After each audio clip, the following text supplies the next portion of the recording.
ग्रामीण विकास के क्षेत्र में शॉर्ट टर्म कोऑपरेटिव क्रेडिट की महत्वपूर्ण भूमिका है और इस क्षेत्र में देश में 351 डिस्ट्रिक्ट सेंट्रल कोऑपरेटिव बैंक्स हैं, 33 कोऑपरेटिव स्टेट कोऑपरेटिव बैंक्स हैं और तथा लगभग 63,000 PACs हैं, primary agriculture credit societies. NABARD ने के प्रयासों के द्वारा जहां राज्य स्तरीय एवं जिला स्तरीय कोऑपरेटिव बैंक्स को कोर बैंकिंग सॉल्यूशंस पर आ गए हैं, पैक्स अभी भी इससे बाहर हैं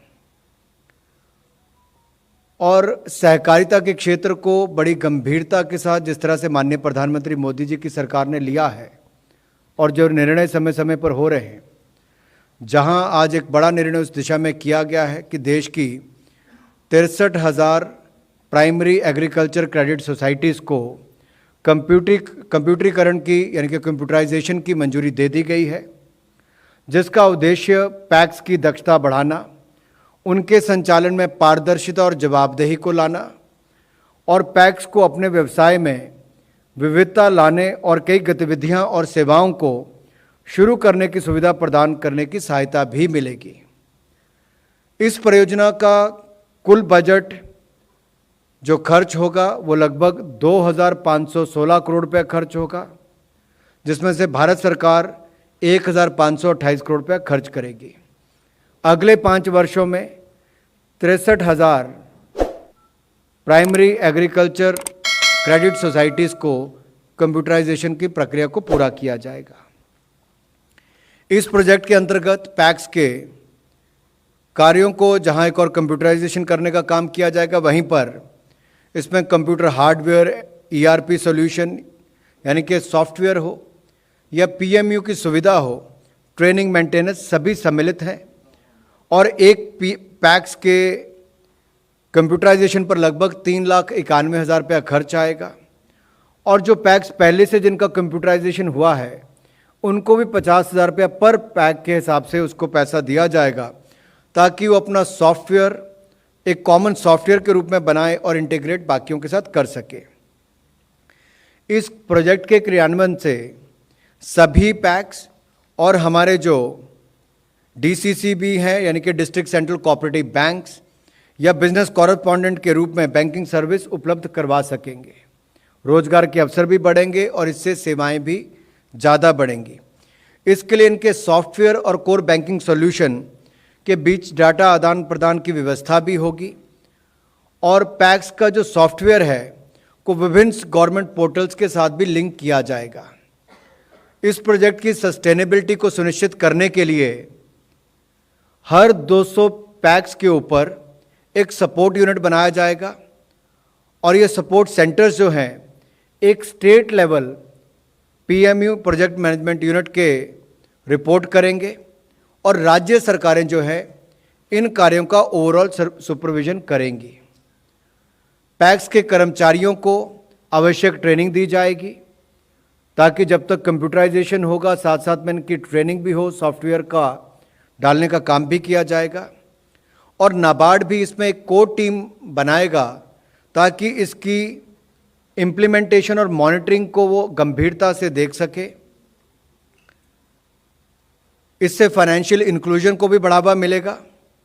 विशेष तौर पर किसानों को और कृषि कार्यों से जुड़े हुए विशेष रूप से छोटे और सीमांत किसानों को इसका लाभ मिल पाएगा और बेहतर सुविधाएं भी उपलब्ध होंगी। इंटरेस्ट सबवेंशन स्कीम हो, प्रधानमंत्री फसल बीमा योजना हो या डायरेक्ट बेनिफिशियरी ट्रांसफ़र हो, इन सब का लाभ उनको इसके माध्यम से मिल पाएगा। पैक्स के ट्रांजैक्शन कॉस्ट में भी कमी आएगी और देश भर में पैक्स के अकाउंटिंग और MIS में एक समान स्टैंडर्ड लागू किए जाएंगे। इससे कुल मिलाकर किसान और हमारे एग्रीकल्चर कोऑपरेटिव्स के सेक्टर से जुड़े हुए लाखों नहीं करोड़ों लोगों को इसका लाभ मिलेगा। दूसरा निर्णय जो किया गया है उसके लिए अगर मैं कहूँ तो वर्तमान में देश में उत्पादित 99% यानी कि 99% क्रूड सरकारी रिफाइनरीज को एलोकेट किया जाता है। ये व्यवस्था तब से चली आ रही है जब से क्रूड ऑयल का उत्पादन पब्लिक सेक्टर कंपनीज करती थी और रिफाइनरी की भी पब्लिक सेक्टर कंपनीज ही करती थी। आज cabinet committee on economic affairs ने प्रधानमंत्री जी की अध्यक्षता में deregulation of sale of domestically produced crude oil को मंजूरी दे दी है। अब क्रूड ऑयल और कंडेंसेट का एलोकेशन बंद हो जाएगा। यह निर्णय 1 अक्टूबर 2022 से प्रभावी होगा। निर्णय के अंतर्गत एक्सप्लोरेशन एंड प्रोडक्शन ऑपरेटर्स जो कंपनीज हैं, निर्णय के अंतर्गत जो एक्सप्लोरेशन एंड प्रोडक्शन ऑपरेटर्स के प्रोडक्शन शेयरिंग कॉन्ट्रैक्ट्स के वो प्रावधान जिसके तहत सरकार या सरकार द्वारा नामित संस्था और सरकारी कंपनियों को ही क्रूड ऑयल बेचने की बाध्यता थी, वो समाप्त कर दी जाएगी। अब सब ईएनपी कंपनीज अपनी फील्ड के क्रूड ऑयल को घरेलू बाजार में बेचने के लिए पूरी तरह से स्वतंत्र होंगी। यानी कि जो कंपनीज एक्सप्लोरेशन क्रूड ऑयल की करती थी, अब उनको केवल सरकारी कंपनियों को ही नहीं बेचना है, वो घरेलू बाजार में किसी भी कंपनी को बेचने के लिए पूरी तरह से स्वतंत्र होगी। सरकारी राजस्व यानी कि रेवेन्यू जैसे कि रॉयल्टी, सेस इत्यादि यूनिफॉर्म तरीके से सभी कॉन्ट्रैक्ट्स पर निर्धारित किए जाएंगे। पहले की तरह निर्यात यानी कि एक्सपोर्ट की अनुमति नहीं रहेगी। So whatever they going to explore and produce, that will be sellable only in the domestic market, but they will have a freedom not only to sell it to the government companies but also to any private company. They will be free to doing so. यह निर्णय आर्थिक गतिविधियों को और बढ़ावा देगा, upstream तेल और गैस क्षेत्र में निवेश करने को और प्रोत्साहन देगा और 2014 से शुरू किए गए टारगेटेड ट्रांसफॉर्मेटिव रिफॉर्म्स की श्रृंखला पर आधारित होगा। इस दौरान तेल और गैस के उत्पादन, बुनियादी ढांचे और विपणन से संबंधित नीतियों को और अधिक पारदर्शी बनाया जाएगा। व्यवसाय करने में आसानी और ऑपरेटर उद्योगों को अधिक लचीलेपन की सुविधा भी इन सुविधाओं से और बढ़ेगी। सो क्लियरली इससे साफ ये पता चलता है कि तदुपरांत क्रूड के उत्पादन और रिफाइनिंग में प्राइवेट सेक्टर की एंट्री की अनुमति दे दी गई है और दोनों क्षेत्रों में प्राइवेट सेक्टर की कंपनियां भी कार्यरत हैं, एक्सप्लोरेशन में भी और प्रोडक्शन में भी। इन बदली हुई परिस्थितियों में डोमेस्टिक क्रूड ऑयल केवल सरकारी रिफाइनरीज को एलोकेट करने का कोई औचित्य नहीं रह जाता है। सो ऐसा करने से क्रूड ऑयल के उत्पादकों को प्राइसिंग और मार्केटिंग रिफॉर्म्स की पूरी स्वतंत्रता होगी, पूरा फ्रीडम होगा। इससे उन्हें अधिक से अधिक क्रूड ऑयल उत्पादन के लिए प्रोत्साहन भी मिलेगा। अगर मैं आज के परिप्रेक्ष्य में बात करूं तो 2018-19 में जो ईएनपी प्रोड्यूसर्स हैं उन्होंने जो एलोकेट किया था, क्योंकि सरकार के द्वारा उसको एलोकेट किया जाता है, उसके बाद तो एलोकेशन का रिफाइन कितना हुआ 2018-19 में मात्र 71% हो पाया और 2019-20 में मात्र 59% हो पाया। तो केवल लिमिटेड लोगों तक उसको देने की बजाय इसको ओपन किया गया ताकि लोकल क्रूड जो प्रोडक्शन है और जो एक्सप्लोर भी कर रहे हैं उसका ज़्यादा लाभ यहाँ पर हो सके और इंपोर्ट पर हमारी जो निर्भरता उसको भी और कम किया जा सके। ईज ऑफ डूइंग बिजनेस भी होगा, ज़्यादा इन्वेस्टमेंट भी आएगी, ज़्यादा रोजगार भी होगा और कहीं ना कहीं जो हम एक्सप्लोर कर रहे हैं उसको भी और करने में ज़्यादा लाभ मिल पाएगा। ये कुछ निर्णय दोनों आज के हैं जो सीसीए से जुड़े हुए हैं, ये मैंने आप सबके सामने रखे हैं। इस पर आपके मन में कोई सुझाव विचार हो तो आप पूछ सकते हैं। जी थैंक यू सर। मैं बोल दूंगा, अंत में बोल दूंगा एक बार। या 105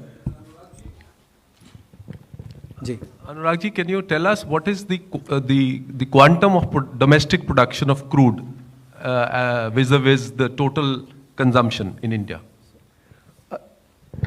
अगर अभी आप देखेंगे तो डोमेस्टिकली 85% जो क्रूड है वो इंटरनेशनल मार्केट से प्रोक्योर किया जाता है। मात्र 15% ही देश के अंदर क्रूड ऑयल जो प्रोड्यूस किया जाता है एक्सप्लोरेशन और प्रोडक्शन के थ्रू उपलब्ध करवाया जाता है, जो लगभग 30.49 मिलियन मेट्रिक टन्स है। 2021 का मैं आंकड़ा आपको दे रहा हूँ, और ये भी सेंट्रल पब्लिक सेक्टर एंटरप्राइजेस को, रिफाइनरीज को दिया गया है सरकार के द्वारा। और इसमें जो नॉमिनेटेड फील्ड्स हैं वो ONGC और OIL को 76% यानी कि लगभग 23 मिलियन मैट्रिक टन्स इनके द्वारा कॉन्ट्रैक्ट्स हमने दिए गए हैं, और 23% लगभग NELP रिजीम को दिए गए हैं।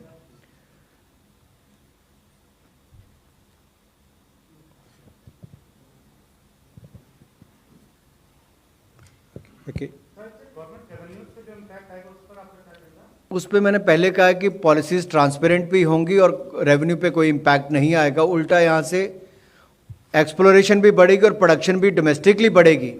और जो अभी हम रिफाइनरीज को एलोकेट करते थे कोटा, अगर देखिए 18-19 में केवल 71% यूज़ हुआ, 19-20 में 59% हुआ, तो कहीं ना कहीं उसका रिफाइनरी में ज़्यादा फायदा मिल पाएगा। जो आप प्रोड्यूस कर रहे हो लेकिन उसको रिफाइनरी वाले उस तरह से नहीं उपयोग कर पा रहे, तो इससे एक्सप्लोरेशन ENP जो कॉन्ट्रैक्ट वाले प्रोड्यूसर्स हैं उनको भी इसका लाभ मिलेगा।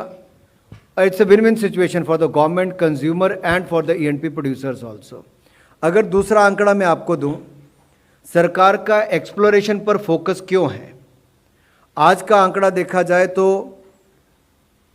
3.15 lakh square kilometre sedimentary basin का हम मात्र 9% जो है उसके लिए एक्सप्लोरेशन के लिए दिया गया है, जिसको सरकार की मंशा है कि बढ़ाकर इसको 2025 तक 5 लाख स्क्वायर किलोमीटर किया जाए, और ये लगभग 15% इसका होगा। तो ये अपने आप में एक बड़ा कदम है उस दिशा में, ताकि एक्सप्लोरेशन भी बढ़े और प्रोडक्शन भी क्रूड ऑयल की लोकली बढ़ पाए।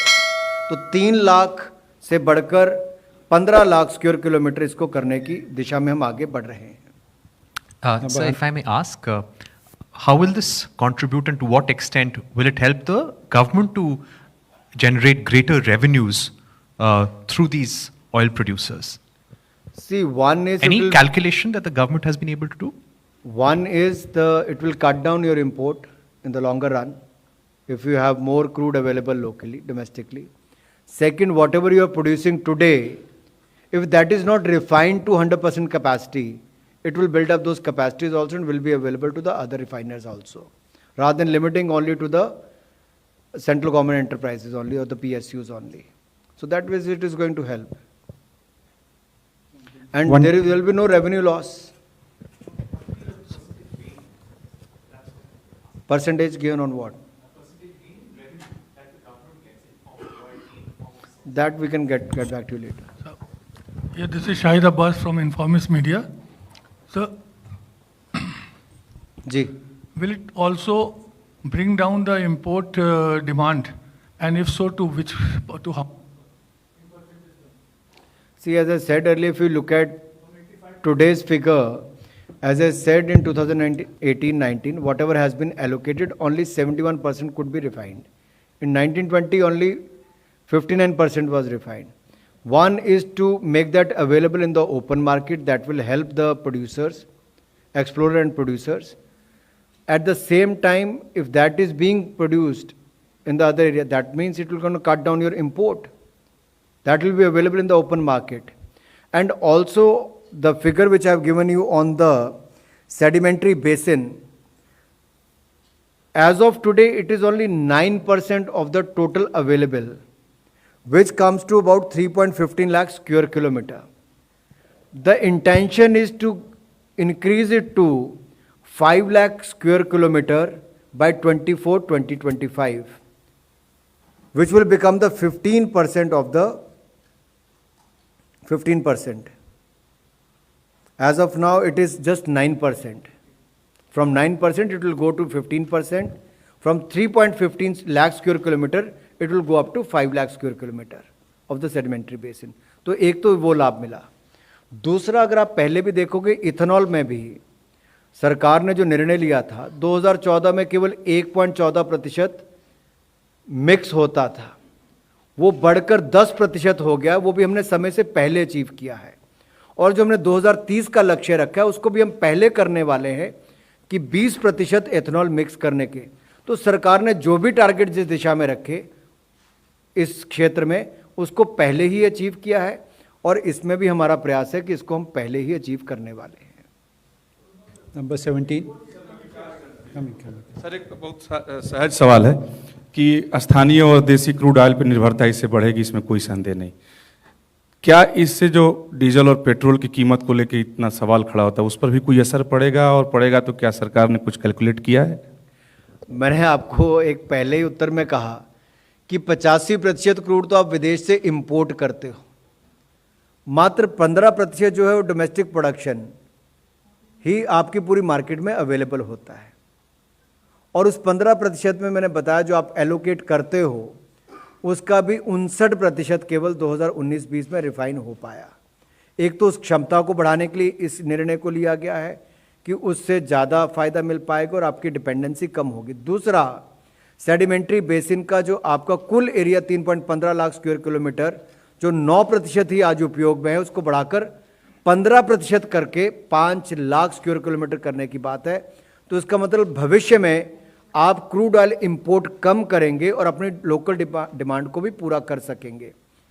इससे कहीं ना कहीं उस समय केवल एक ही क्रूड ऑयल नहीं, आपकी रिफाइनिंग कॉस्ट है, मार्केटिंग फीस है, आपका डॉलर और रुपए के अंतर कितना है, उसके बहुत सारे इसके बिंदु रहते हैं आपकी प्राइस कैलकुलेशन के।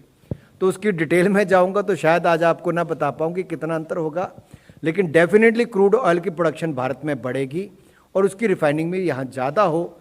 जो कच्चा तेल भारत में से निकाला गया है वो ज़्यादा रिफाइनरीज को उपलब्ध करवाया जा सके। नंबर 3। सर, ऑयल सेक्टर पे आप रिफॉर्म लेकर आए हैं, इससे पहले भी आपकी सरकार कई रिफॉर्म्स इस सेक्टर पे लेके आई है। अब तक क्या प्रभाव पड़ा है जो लगातार रिफॉर्म्स कर रहे हैं इस सेक्टर में? देखिए, बदलाव जैसे एक मैंने बताया कि एथेनॉल एक बड़ा उदाहरण है। 1.14% एथेनॉल मिक्स करते थे 2014 में, आज 10% करते हैं। ये बड़ी उपलब्धि है।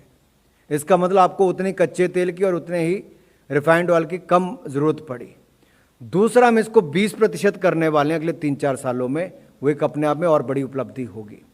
दूसरा, जो 2012 में गैस की प्रोडक्शन कम हुई थी उसको भी बढ़ाकर हमने 18% पिछले साल उसमें वृद्धि हुई है। ये सरकार के निर्णयों के कारण ही हो पाया। जो एक डिक्लाइनिंग ट्रेंड था, अगर मैं आपको बताऊं 2020-21 में 28.7 बिलियन क्यूबिक मीटर्स गैस की प्रोडक्शन हुई, जो बढ़कर 21-22 में 34 बिलियन क्यूबिक मीटर्स हुई, और 2022-23 में वो बढ़कर 36 बिलियन क्यूबिक मीटर होने वाली है। इसी तरह से ही जो ऑयल प्रोडक्शन का ट्रेंड था जो गिर रहा था 2011-12 में, उसको भी रिवर्स किया गया है। ये 2021-22 में 29.7% यानी कि 29.7% 2021-22 से बढ़कर 30.8 मिलियन मीट्रिक टन्स 2022-23 में हुआ। अब ये 34 मिलियन मीट्रिक टन्स लगभग 2023-24 में हो जाएगा। तो ये सारे निर्णय जो मोदी सरकार के हुए हैं, इसने गैस और क्रूड ऑयल दोनों की ही प्रोडक्शन में वृद्धि करने का काम किया है। वो भी हुआ, और साथ ही साथ एथेनॉल की भी मिक्सिंग के टारगेट को हमने समय से पहले पूरा किया है। और जो तीसरा या चौथा बात करूं तो 3.25 लाख स्क्वायर किलोमीटर से बढ़ाकर 5 lakh square kilometre sedimentary basin का हम लोग उपयोग करने वाले हैं, जो 9% से बढ़कर 15% भारत के अंदर हो जाएगा। नंबर 176। सर, मैं लक्ष्मण सिंह बिसियावास से। जो कैबिनेट ने डिसीजन लिया है प्राइमरी एग्रीकल्चर के लिए डिजिटाइजेशन को लेके या फिर कहें कंप्यूटराइजेशन को लेके, इससे किसानों को उनको वाजिब कीमत मिल पाएगी या फिर बाज़ार कीमत के काफ़ी हद तक करीब कीमत मिल पाएगी, इसकी संभावना कितनी रहेगी? और दूसरा सवाल, क्रूड ऑयल पे जो डिसीजन हुआ इसको लेकर के, चूँकि आपने खुद कहा कि सरकार एथेनॉल पे फोकस कर रही है, प्रधानमंत्री अंतर्राष्ट्रीय प्लेटफॉर्म पे कह चुके हैं ग्रीन एनर्जी की तरफ चलना है, ऐसे में दुनिया भर की ऑयल कंपनियाँ रिफाइनिंग में बहुत ज़्यादा इन्वेस्टमेंट करने में दिलचस्पी नहीं दिखा रही हैं। आपके इस फैसले के बाद कंपनियां रिफाइनिंग में दिलचस्पी दिखाएंगी, इन्वेस्टमेंट करेंगी, इसकी गारंटी कितनी है? लक्ष्मण जी, मैं धन्यवादी हूँ, आपने सवाल पूछा। ग्रीन हाइड्रोजन से लेके बाकी सब फ्यूचरिस्टिक जो भी हमारी रिक्वायरमेंट्स होंगी, उसके लिए हम लोग हर संभव प्रयास कर रहे हैं और उस दिशा में जो कदम उठाए गए, जैसे मैंने एथेनॉल ब्लेंडिंग की आज की रिक्वायरमेंट है तो उसको भी पूरा किया। सोलर पे हम लोग कहाँ खड़े थे यूपीए की सरकार के समय और आज कहाँ खड़े हैं ये देश के सामने, हमने टारगेट को कई साल पहले अचीव किया है। इंटरनेशनल सोलर अलायंस बनाकर हमने दुनिया के सामने नेतृत्व देने का काम नरेंद्र मोदी जी ने करने का किया है। हमें जो भी कदम उठाने कार्बन एमिशंस को कम करने के लिए या अपनी एनर्जी रिक्वायरमेंट्स को पूरा करने के लिए भारत सरकार ने वो सब कदम उठाए हैं। हम फ्यूचरिस्टिक को पूरा करने के लिए टेक्नोलॉजी में भी इन्वेस्ट करेंगे, लेकिन जो आज की रिक्वायरमेंट है, जो हमारे पास आज उपलब्ध है, उसका सदुपयोग कैसे करें, उस दिशा में है कि सेडिमेंट्री बेसिन का, जो मैंने पहले भी कहा कि 9% से उसको बढ़ाकर 3.25 लाख स्क्वायर किलोमीटर से 5 लाख तक कैसे ले जाएं स्क्वायर किलोमीटर तक, 15% कुल भाग का, उसमें कैसे बढ़े। रिफाइनरी में उसका ज़्यादा 100% अचीव कर पाएँ, उसके लगभग कर पाएँ, तो मार्केट को ओपन करने की बात कही। पहले जो पुराने कॉन्ट्रैक्ट हैं उनमें आपने देखा होगा, उनमें एक बाध्यता है कि आप केवल पीएसयूज़ को ही आपको देना है। तो आपने जब उसको खोला है तो जब ओपननेस होगी, फ्रीडम होगा, तो इन्वेस्टमेंट भी आएगी, मार्केट भी उनके पास उपलब्ध होगी। भारत में कच्चे मार्केट, तेल की मार्केट तो उतनी बड़ी है ही है। अगर आप 85% इम्पोर्ट करते हो तो देश में जो एक्सप्लोर करेगा, प्रोड्यूस करेगा, उसको इतनी बड़ी मार्केट तो ऑलरेडी अवेलेबल है। तो इन्वेस्टर्स की कहीं कोई कमी नहीं रहने वाली, आने ही वाले हैं, उसमें कोई दिक्कत नहीं है। मैं पूरी तरह से आपको विश्वास दिला सकता हूं कि इन्वेस्टमेंट भी आएगी, मार्केट भी अवेलेबल होगी और जो फ्यूचरिस्टिक एनर्जी रिक्वायरमेंट्स हैं उस दिशा में भी हमारी सरकार सारे कदम उठा रही है। जहां तक प्राइमरी एग्रीकल्चर क्रेडिट सोसाइटीज़ की बात है, मैंने कहा इनकी दक्षता को बढ़ाने के लिए, इनकी पारदर्शिता और जवाबदेही तय करने के लिए लाया गया है। अगर स्टेट कोऑपरेटिव बैंक्स और डिस्ट्रिक्ट सेंट्रल कोऑपरेटिव बैंक्स जो हैं, उनमें अगर ये उपलब्ध है कोर बैंकिंग सॉल्यूशंस, तो 63,000 पैक्स में क्यों ना हो। इससे उनकी क्षमता भी बढ़ेगी, दक्षता बढ़ेगी और साथ में उनको सारी सुविधाएं मिलने वाली हैं। कोर बैंकिंग सॉल्यूशन से फाइनेंशियल इंक्लूजन की बात करें, आप बैंकिंग लोन की बात करते हैं, नाबार्ड उसको भी पहले देता है, सरकार उस पर सब्सिडीज भी देती, कम इंटरेस्ट पे देती है, लेकिन वो बैंकिंग मित्र बनेंगे या बाकी और सुविधाएं इसके माध्यम से दे सकेंगे। बहुत सारी ऑप्शंस हैं, पॉसिबिलिटीज इसमें आती हैं, जैसे दूध मंडी हो, गैस वितरण की बात हो, मुर्गी पालन, मत्स्य पालन, इस तरह की बहुत सारी सुविधाएं भविष्य में हो सकती है। लेकिन अगर बैंकिंग की सुविधा बहुत बड़ी बात है, आपको 5 किलोमीटर दूर ना जाना पड़े, आपकी अपनी कोऑपरेटिव सोसाइटी पे उपलब्ध है, तो कितना रोजगार भी मिलेगा, टेक्नोलॉजी का उपयोग भी होगा और राज्यों को भी इसका लाभ मिलेगा कि जब कोऑपरेटिव, आप बहुत सारे राज्य ऐसे उदाहरण हैं और मैं गुजरात का उदाहरण सबसे पहले इसलिए देना चाहता हूं कि प्रधानमंत्री मोदी जी जब मुख्यमंत्री थे गुजरात के, उन्होंने उस समय कंप्यूटराइजेशन इनका कर दिया था। आज वहां की कोऑपरेटिव सेक्टर आज इतना मजबूत क्यों है? टेक्नोलॉजी का उपयोग किया था और मोदी जी की सरकार में टेक्नोलॉजी का उपयोग कहीं पे भी आया है, चाहे डीबीटी की बात करें, जनधन की बात करें, आधार की बात करें, जैम ट्रिनिटी की बात करें, ट्रांसपेरेंसी भी आई, अकाउंटेबिलिटी भी आई और इसमें जो सिस्टम के कारण खातों में पैसा भेजा गया वो अपने आप में दिखाता है कि टेक्नोलॉजी ने कैसे लाभ पहुंचाया है। UPI Bhim digital payment system आज दुनिया भर के लिए एक उदाहरण बना है। $1 ट्रिलियन की ट्रांजैक्शंस अपने आप में बहुत बड़ी बात है।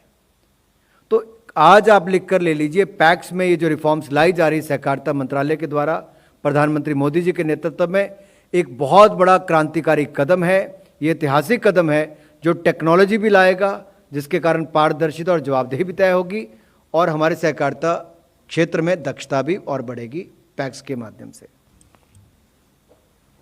कि इसी से मिलता जुलता सवाल है कि जो कॉर्पोरेटिव बैंक है, जो इसको आधुनिकीकरण जो कंप्यूटराइज करेंगे, इसका पैसा पूरा सरकार देगी क्या? देखिए, मैंने कहा कि जो स्टेट कोऑपरेटिव बैंक्स हैं और डिस्ट्रिक्ट सेंट्रल कोऑपरेटिव बैंक्स, इनका कंप्यूटराइजेशन पहले ही कर दिया गया है, लेकिन 63,000 जो primary agriculture credit societies PACS हैं, उनका कंप्यूटराइजेशन करना बाकी है। जो आज तक किसी ने सोचा नहीं, वो मोदी जी की सरकार ने सोचकर कंप्यूटराइजेशन करने की शुरुआत की है। इसमें 2516 करोड़ रुपया खर्च आएगा और इसमें से लगभग 1500 करोड़ रुपया भारत सरकार खर्च करने वाली है।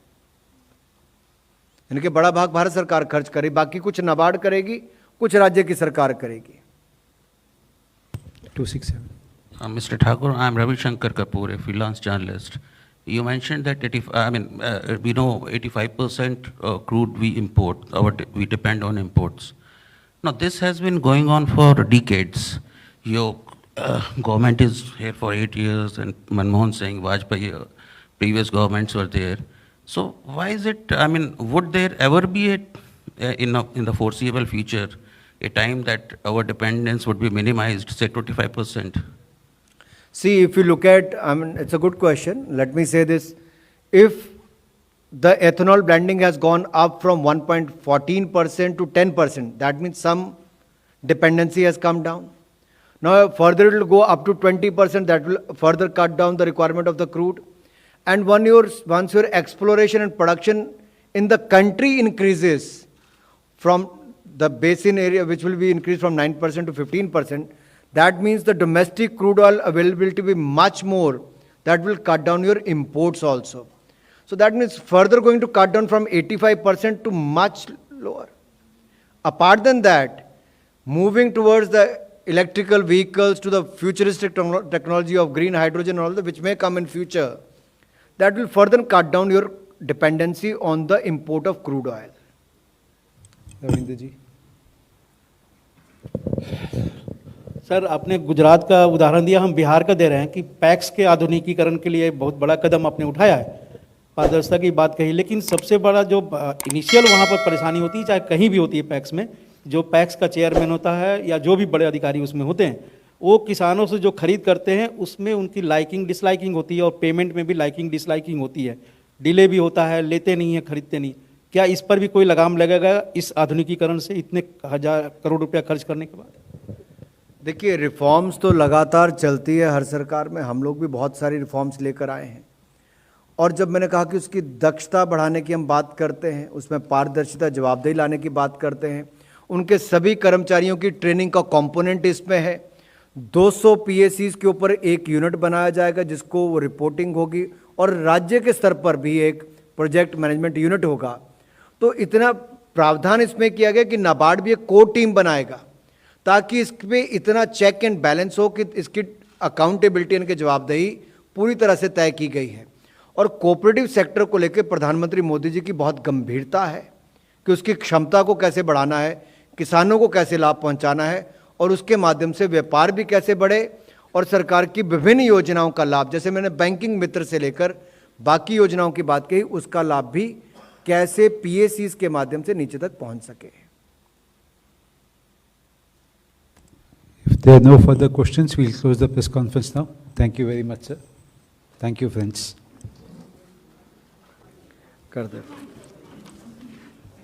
The Cabinet Committee on Economic Affairs, chaired by Honorable Prime Minister Modi, has approved the deregulation of sale of domestically produced crude oil, whereby government has decided to cease allocation of crude oil and condensate with effect from 1st October 2022. This will ensure marketing freedom for all exploration and production operators. The condition in the production sharing contracts to sell crude oil to government or its nominee or government companies shall accordingly be waived off. All E&P companies will now be free to sell crude oil from their fields in domestic market. They'll be free to sell it to anyone.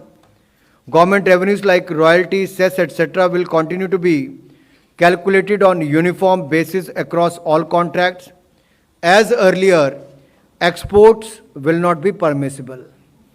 This decision will further spur economic activities, incentivize making investments in upstream oil and gas sectors, and build on series of targeted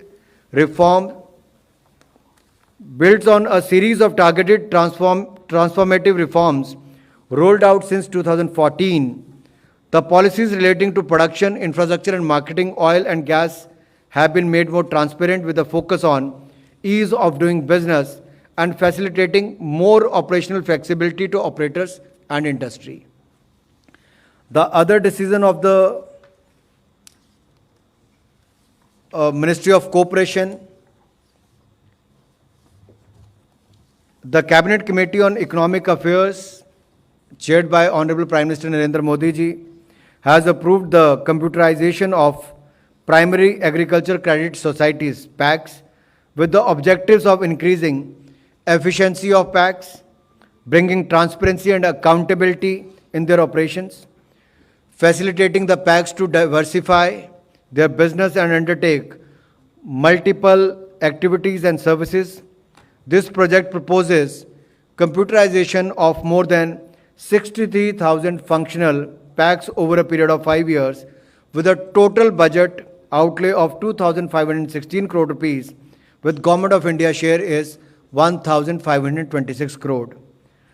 The primary agriculture cooperative societies constitute the lowest tier of the 3-tier short-term cooperative credit in the country, comprising of approximate 13 crore farmers as its members. So this is going to be a big reform in that sector, bringing in more transparency and accountability by computerizing all the 63,000